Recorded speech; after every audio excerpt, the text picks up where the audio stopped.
All right, future CPAs, let's get into it. We're talking Treasury shares today. Now, I know this topic can be a real headache when you're studying for the boards, right? But trust me, by the end of this, we're going to build a mental model for it that'll stick in your brain all the way to exam day. Let's do this. So let's kick things off with this kind of weird question. What if a company could invest in itself? It sounds a little meta, I know, but that is literally the big idea behind a corporate share buyback. The company basically looks at its own stock trading out there and thinks, you know what? That's a pretty good deal. I'm buying. And boom, that very action is what creates Treasury shares. Okay, here's our game plan. We're going to break this down into 4 parts. First, we'll cover what a buyback actually is. Then, the super important why, the legal rule behind it all. After that, we'll get our hands dirty with the journal entries. And finally, we'll wrap up with some pro tips to make sure this stuff is locked in for the LCPA. Simple as that. All right, let's jump into Section 1, the corporate buyback explained. So first things first, what in the world are Treasury shares? Okay, so here's the official definition, but let's break it down. Imagine a company has its stock out there, people own it, it's all been paid for. Then, the company decides to go out and buy some of its own stock back. It's not canceling them, just holding on to them. These shares that it bought back, that's what we call Treasury shares. Simple, right? They've been issued and now they're reacquired. Now, these characteristics are super important. You gotta know these. The biggest one? Treasury stock is a contra-equity account. I'll say that again, contra-equity. It is not an asset even though the company paid cash for it. It actually reduces your total shareholders' equity. And the other parts just make sense, right? A company can't vote in its own meetings, and it definitely can't pay itself dividends. So no voting rights, no dividends. And we always record it at cost. Okay, on to Section 2. Now, before we even touch a single debit or credit, we need to talk about the golden rule for this entire topic, especially here in the Philippines. Honestly, if you get this one concept, everything else just clicks into place. And here it is, the Trust Fund Doctrine. This isn't just accounting jargon. This is a legal concept, and it's your ultimate cheat code for this topic. All it's saying is that the core capital of a company, the money investors originally put in, is basically held in trust. For who? For the company's creditors. It's their safety net. So how does this doctrine play out in real life? Well, check out Section 40 of the Revised Corporation Code.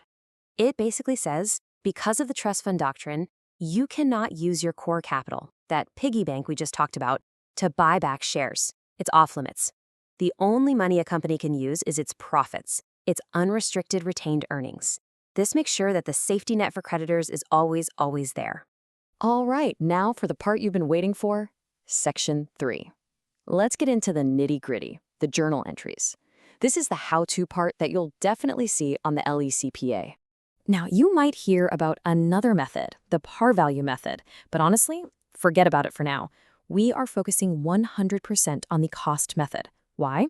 Because pretty much every company uses it, and it's what's required by IFRS. So for the board exam, this is the one you absolutely have to master. Okay, step 1, the purchase. This part is super easy, thank goodness. So the company buys back 1,000 shares at 10 pesos each. That's 10,000 pesos spent. What's the journal entry? Well, cash is going out, so that's a credit to cash. And what are we getting? Treasury stock. Since it's a contra-equity account with a normal debit balance, we debit Treasury stock for the full 10,000. Debit Treasury stock, credit cash. Done. All right, buying the shares was the easy part. Now, what happens when the company decides to sell them back to the market? This is where it gets a little tricky. There are really only 2 things that can happen, right? Scenario A, they sell the shares for more than they paid. And scenario B, they sell for less. Let's break down both. So let's look at scenario A, selling above cost. We're reissuing 500 of those shares, but now for 15 pesos each. So we get 7,500 pesos in cash. That's our debit. Now we have to credit treasury stock to take it off our books. But remember, we always do that at its original cost. The cost was 10 pesos a share, so that's a 5,000 credit. See the difference? We have a 2,500 gain. But, and this is the most important rule, this is not a real gain. It never, ever hits the income statement.